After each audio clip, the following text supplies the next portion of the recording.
When you reject a narcissist and they force you to reverse discard them because they've been acting so horribly, they're going to assume that you're leaving them for someone else. Even if they have absolutely zero evidence that you ever cheated and you never did and you can't even think about dating someone else ever again, they're still gonna assume that. To understand this, you need to know two premises. One, narcissists have overinflated egos that shatter like glass. And two, narcissists can never be alone. Because they're the most selfish people in the world, they assume that everybody else thinks like them, and they are constantly scouting for people to keep on the back burner because they can never get enough external validation from just one person. They need multiple sources. They assume that everyone else needs this too. When you break up with them and they're not expecting it, they feel so out of control that their ego shatters into a million pieces. And because they still cannot take any accountability for their toxic, atrocious behavior towards you,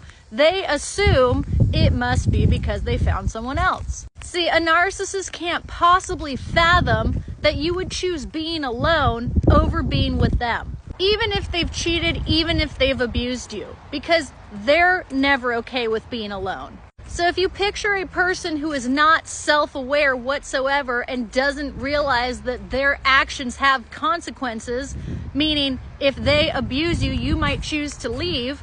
If they don't even understand that premise to begin with, then they're like, why would this person leave me? It can't be because of me. I'm perfect. I'm great. That's the delusions of grandeur, right? I'm the most perfect partner. I'm superior to others. So if they're going off of the premise that everyone else thinks like them and they are perfect, then the only conclusion they can come to is you must have found someone else. They have no evidence of this besides how they would act in the situation. And a narcissist's lack of empathy and gross sense of entitlement means that they really don't care when they're emotionally cheating on you, physically cheating on you, or lining people up on the back burner. They don't care how it impacts you. They never even think about that. So their mentality is, if I'm doing it, they're doing it. And the reason why you are never going to talk them out of the fact that you have never cheated and you're not even capable of that is because that would rock their entire worldview that it's okay to be alone. You don't always have to be with someone. So this is why when you leave them and you put up strong boundaries and you go for good and you say, I'm done for real, they will almost always say, there's somebody else, isn't there? It's delusional thinking. It's offensive to who you are as a person and your morality. This person does not know you at all, and you should go no contact.